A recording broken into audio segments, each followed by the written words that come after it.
afternoon and welcome to France at the Fringe 2021.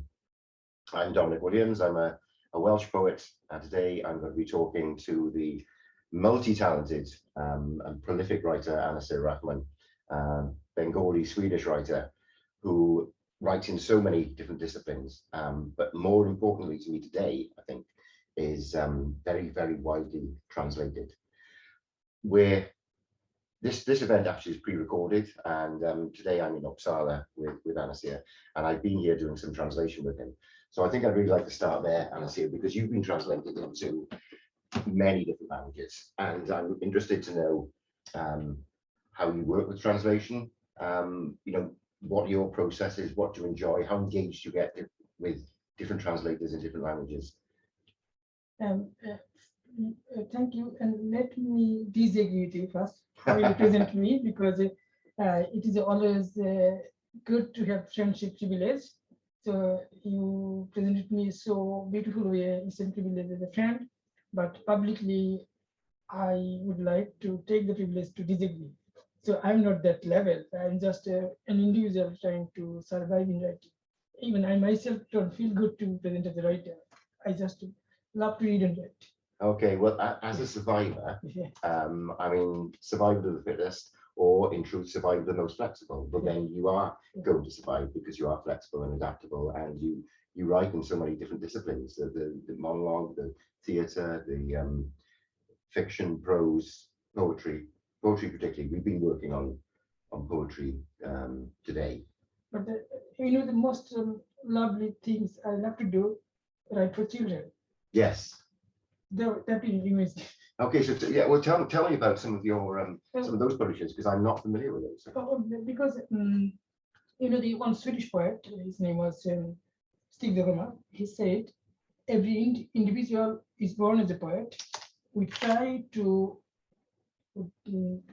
destroy the poet in him, in the child. Yeah. This is the way we develop ourselves. That is why it was not easy for me to write for the children, because you need to get the level of mind when you are writing for children. That is not easy. Yeah. Then it took long years to write for children for me. I was longing for write for the children. Now I'm a father to a daughter, and she is now 14 years almost. And then it helped me to witness how she grows up.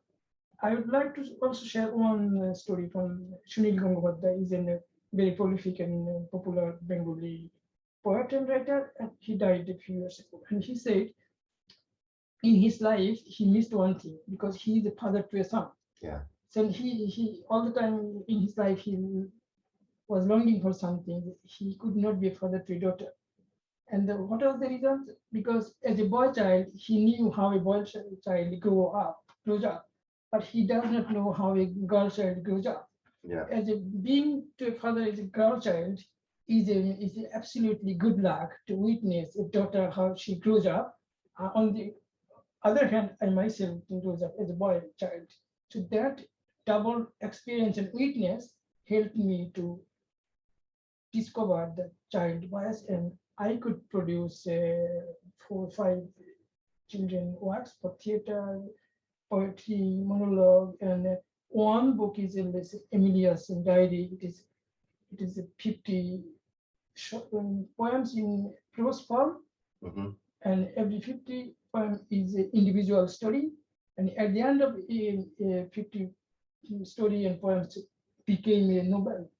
This is one children book. Another is it was, in fact, I could produce it after my visit to Chonos, when it was do not allow the soldiers kill my dog. It's also a poetry, but in a form of monologue, 31 poems. Yeah. And it is also translated in very many languages and produced in different stages. Is there a difference? I'm thinking of Do Not Let the Soldiers Kill My Doll. Is there a difference between writing for children and, well, of course there's a difference between writing for children and writing in a child's voice. Would you suggest that you've done both of those things? There is also very technical issues. we mostly what we do for children, we write for children. But one perspective, I myself is careful. So as if it's a child is doing in the child's perspective. It's not written for children. It's written like if we will go back to what is the definition of democracy by Abraham Lincoln? Then government by the people, of the people, for the people. This is children's literature. Okay. I said it's like if you are reading, it's by the children, of the children, for the children. Okay. This is the context I try to remember. So once you find that child's voice, you believe that it will inevitably be attractive to children because they'll identify. Yeah, let me share. One in the monologue, do not allow the souls as kill my dog. The child is talking about. She will call to the President Obama.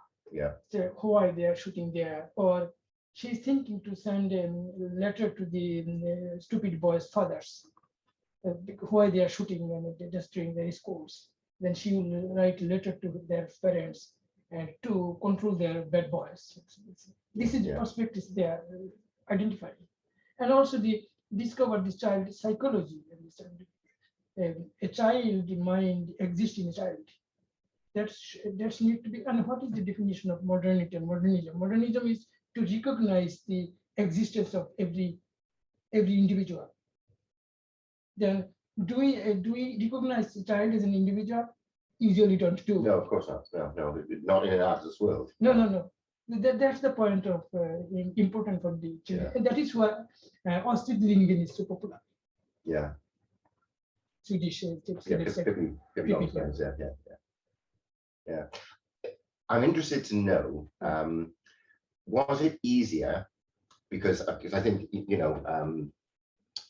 people always say having children keeps you young, and there's obviously truth in that, and I think you quite clearly said that when your daughter came along, it was a great step forward in your ability to write for children. But I'm wondering, was it easier to find your daughter's perspective than it was to find the child in yourself again? No, it was, in fact, it was the child in me. But daughter is my environment. Because I cannot carry the existence of my daughter in me. Because I don't know what is happening in her mind. Because maybe my imagination did not touch what she is, what is her imagination. But it's like, what is writing? Writing is a love letter to time, and you are writing letter to yourself. And a writer is also multifaceted existence. You are a writer, you are a critic, you are a reader, and you are doing all the things at the same time. It's a machine. Yeah. Then absolutely not. Whom you are writing for? I'm writing for to challenge myself. Henry Gibson told, to be a poet is to carry a devil in you all the time and to fight the devil in you. It's not a very happy choice or very ambitious or very clever choice to be a writer, to be a poet. It's a very stupid and very challenging choice in your life. And it's a very absolute stupid sacrifice. And how you sacrifice is a long way to discuss. We can do it. Yeah. But you clearly haven't sacrificed the family life, because that's No, it's not. It's not. And to be a writer is also to be a mature person. It's in Bengali we have also proverb. It means that who knows how to cook, she knows how to make up herself. For example, when you are making a choice to be a writer, then you know how to overcome the challenge, how you would like to take the challenge. But the hidden reality is a stupid choice. Yeah, and you can ask me how it could be a stupid choice. Because the time, energy you invest, if you compare your time and energy with the politicians or with the bureaucrat, then you can see the difference of success and recognition in the society. If I meet my relatives or my relatives to my daughter's circles, what I will profile? What is the social profile? Cars, houses, and hair, their recognitions, and dress code and all these things. Then how you are a writer? how do you survive? What else you do? Yeah. It's a very common question. What else you do? Of course, yeah. You are a writer. What else you do? Since I am active in the Swedish Writers Union, then I usually try to take very unusual question. When I say, what is the role of the Writers Union? When we fill up an application for a visa, we cannot fill up as a writer. So what is the role we do? Yeah. It's not a matter of money, it's a matter of just a concept. Recognition. Recognition. Yeah, acknowledgement. Could we achieve it? Then how we defined it, our right and identity. It's funny though, you were saying you compare to politicians, bureaucrats, and the very easy measurement of their success. And I don't think we just mean financial success. We also mean having a positive impact in the world. Well, I mean, you as a writer, that positive impact can often be very, very profound. But that impact is upon an individual, and that impact is very often invisible to you. You will not know what a great impression your writing may have had on one person's life. I can tell you, I used to listen to a professor of philosophy at Dhaka University. His name was Anisur Rahman, and he was my kind of a senior friend. Though we used to address it during very senior and sir, but in the European perspective, I would like to like friendship friend. Then he used to tell one story, like when I am at home, so it was a joke, like a funny way to talk. He said, my wife usually does not recognize me at home, but whenever she meets any friends or relatives, she takes my visiting cards and distributes. So this is the way, because distribution is her husband, university professor and popular professor and these things. But if I present in the similar context, a writer has no place. No. In the society, in the function. Then last time I wrote an article, for example, in Bangladesh, for the writer, we have very limited positions, like the boss of the Bangla Academy. But not very often the appointed poet is the boss of the academy. So last couple of appointments was poet. Then I said, then I also compare, for example, from the military service, you can find some ambassadors and diplomats. Then from the military service, you can find the director of hospitals and civil positions. Yeah. Same with civil administrators and all these positions. But if you compare to the capacity of a writer or a poet, do you find such positions for a writer? It means they consider us we are unfit, we are incapable. For example, and we talk about many reading promotion, many good things, many big words, but is there any recognition of reading books? What is the recognition? So writers are not only writers, they are also primarily readers. But is there any recognition or respect of the reading?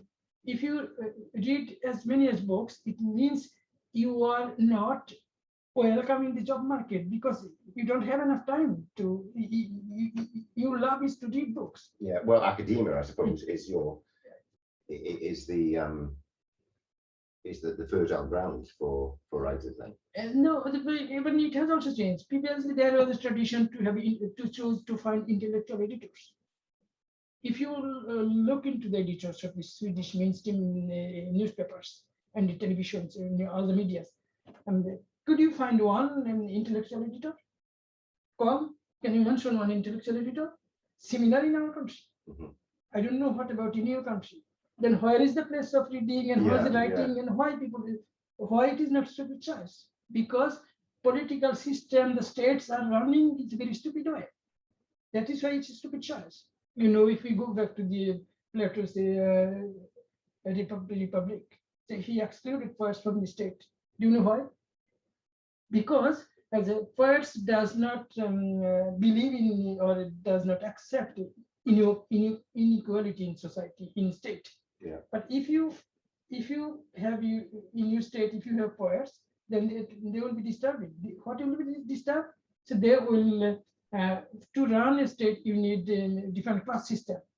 some people will work in the field, some will be workers, some will be officers, some will be diplomats, some will be politicians. But in the ground, the poet will say, oh, everyone will have an equal respect. For example, in the British colonial system or in our country, the first-class employee, they will not allow to sit in a stair. They will have a particular, we say, tool or something, or they will stand up. But what is the recognition or respect to him? He's a citizen, he's an individual, but we are not accepting his, we are not recognizing his dignity. Yeah. But this is a conflict with the poets and the state machinery. That is why, and on the other hand, there is also a development, but they love to be poet themselves. A military general will be happy to get to publish a poem or to present himself as a poet if he has any love for poetry. Many bureaucrats has the similar problem. So what are the organizations that can change that? I mean, at the very extremes of what you're talking about, we have poets, we have writers who are sent into refuge, who are seeking asylum because of, even as you suggest, Plato thought of the problems with the writers and the poets, that they would unbalance that society by trying to talk about equality. And we have states who persecute their writers. The PEN organization supports those writers in those extreme circumstances. But what are the organizations who are trying to lobby the state in less extreme ways to remedy that lack of recognition? No, in that case, it's not a matter of organizations. It's not a matter of civil society or NGO. It's a matter of, and the poet is an individual existence. So they never can be like collective voice. And from the PEN perspective, is that they are an organization or lobby group. They categorically or morally is responsible to protect the right. Protect the right. No matter is a good poet, bad poet, good writing or bad writing. They are not protecting the writing. No. They are protecting the rights to the expressions. This is the differentiate. Yeah. That's because there is a blame. Oh, he is not a good poet. He is not a. But the argument is, clarification is, this is a platform to protect your right. Yes. And it's not a matter of it's not a matter of writing. It's not a matter of poet. It's a political question. When it comes to the politics, see, this organization no power. Political problem and political crisis and political power needs to be dealt politically.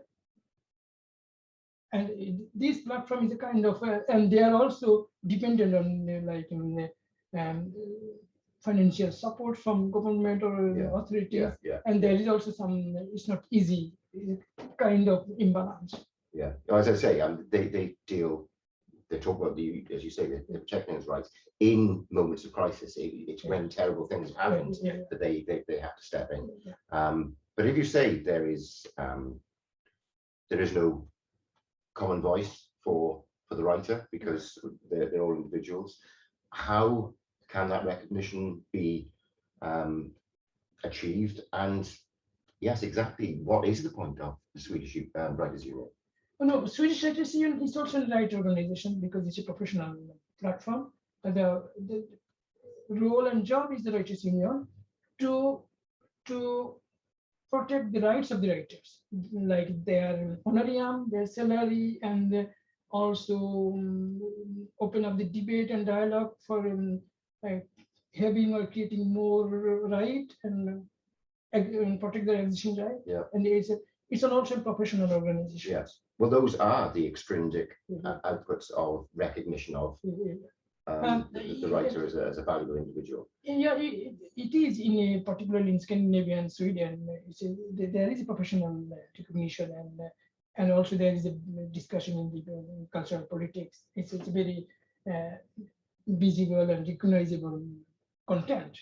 So this is a kind of model also for other countries could be. Yeah. But it is not absolutely, I'm not happy what we have. But if we compare to the other parts of the world, this could be the primary model for that. But it is not the extremely best one. No, no, I think we are not extremely happy. no. But it could be the beginning, or it could be some model. And these things, when I take part in the debate, or I produce the debate articles for cultural debates, sometimes I relevantly mention these models and examples. Yeah. Well, I mean, you are led very easily to political debates and to provocation. And there are things that, yes, you don't like. I'd like to bring you back more to things that you do like. I'd like to bring you back to your writing. And well, actually, there is an element of political voice in Sheikh Mujib, your recent monologue, or recently translated into English monologue. Can you tell me a little bit more about the origins of that volume? Oh, then Sheikh Mujib or Bangabandhu Sheikh Mujibur Rahman, he's the founding father of Bangladesh and the founder of Bangladesh. And he's not only a politician, he's also a poet. His incomplete or unfinished autobiography is like so poetry. It's so pure poetry. And what is poetry? To tell the truth, to be honest to yourself. And he told the truth from the very core point of view, without any censor, and protecting the right level of feeling. And this is poetry, and he did. This is the inspiration for me to recognize his voice and recognize his mind. Then I, because it was also a long journey for me, because I was longing to write something about him for many of my years. There is a long story for how I grew up, because his name is in every family, it's a family name. They're just a different way. So this is also a long description. But then first I wanted to write a play about him. Then I found a long list of characters. It's not easy to present on the stage, presentable. Then I wanted to write a novel. Then it's also long, many stories. But I wanted to be, at the same time, it should be a reading material. At the same time, it should be also practice.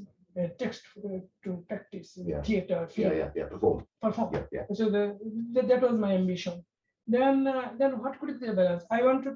Then it could be he's an epic character. What is the epic? Epic is a story that contains the rise and fall of a nation. So this is he's an epic hero. Then if I want to write an epic, then it is not a matter to perform. What I want to have is a performance. Then I found that I wrote a monologue in poetry. Then I found it is not Sheikh Mujib, because Sheikh Mujib Bangabandhu was a man of action. But when you write in poetry, sometimes it's indirect expression. Then it is not easy to present a man of action in indirect way. Then I just see the poetry version. Then So I just have to pause here. So what was the fate of that that epic poem? Does it still exist? No. It's because which one I don't like, so I don't get it. I just see. Then I wrote a new version. It's poetry, but in a prose form. Direct form. It was in rhyme, and it's a poetry form. But after reading it, I did not find Sheikh Mujib. I found he's not a man like an indirect. He's a man of action. Then I found the ways it will be a poetry, but it's a prose poetry. It will be an epic, but it's not an epic way. It will be like a dramatic way. And in that case, I protect or maintain one character, one voice. One voice is upholding all the other supporting characters in name. This is the way I produce it. And in a way, it's also a new form. I experienced myself epic monologue. Give me an idea of how long this process has been, from going to one form to another form and changing your mind. Over what sort of period of time is this taking place? So then it took, because I was in a crisis of money. Why I love to say to be a writer is too stupid.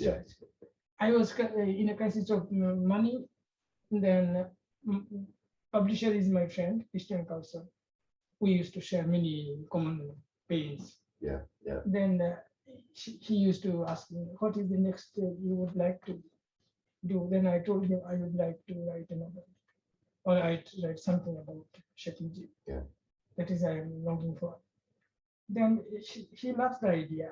Then when you write about him, then give it to me. So he would like to publish it, and he gave me some advance. So since you have a crisis, it takes some money from me. Then you write whenever you can. So every month he remind me, is there any progress? I said, no, but when it will be, I told him, he told me when it will be, it will take maximum 1 month. But I will not force myself. You'll get it. So it took over a year. Yeah. So I'm just waiting for more to write. I know everything, what will be and what will write, but I am just waiting to flow. You're waiting for the voice. Flow. Waiting to hear the voice. Yeah, Like a spontaneous overflow of powerful feelings. I was just waiting for. Then I told him, if I get it, then it will take maximum 1 month. I got it after a year. It took 1 month. The Bengali version first, then the Swedish version. Then I gave it to him. Then the Bengali one was published, and the Swedish one published. And then the rest, Yeah, yeah. So how many languages has it been translated into? And now over 10.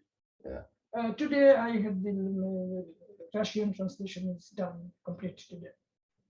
So I got a phone call from the Russian translator. Excellent. Yeah. Excellent. And how close have you been to those translations and those translators?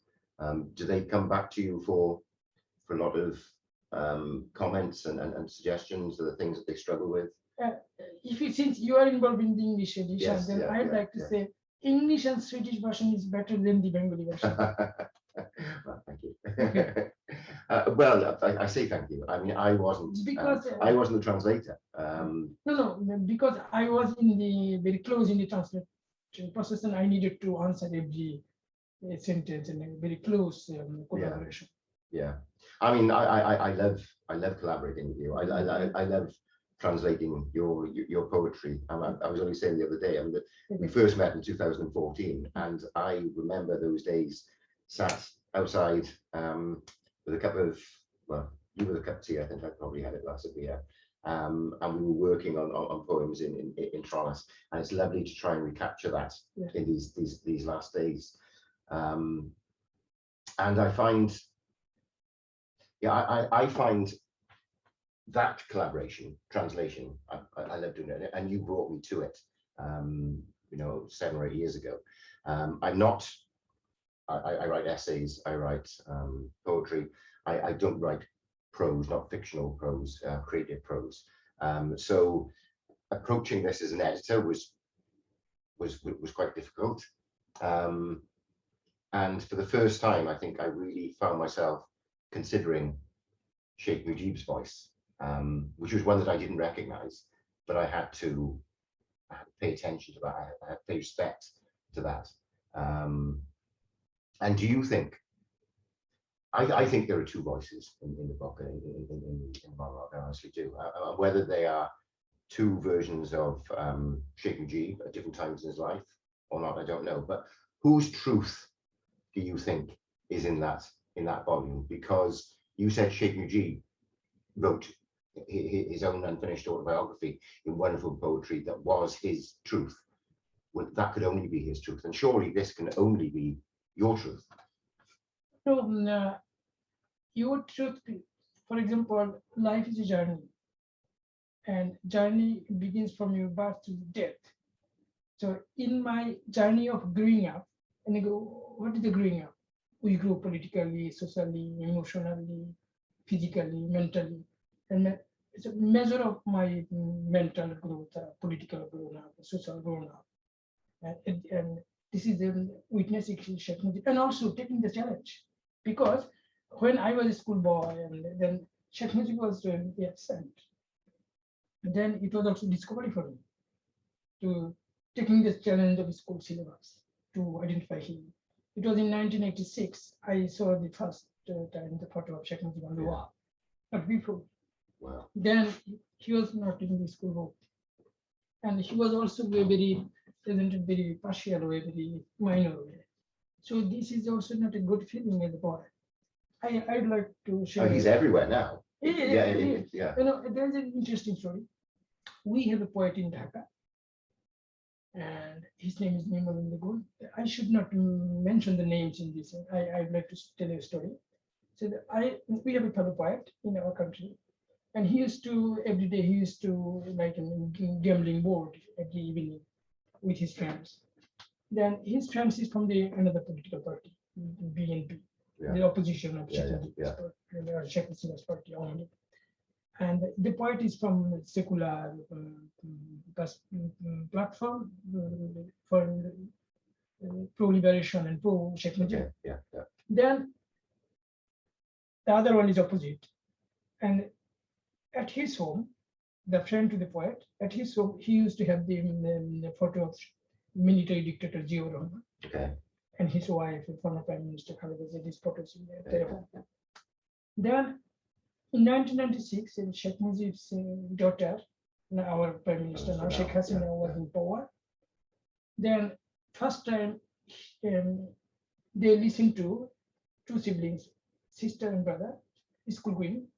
They listened to first time Sheikh Mujib's speech, 7th March speech. That is also Welsh translation. The whole of the speech? The whole of the speech. On the Bangladesh television.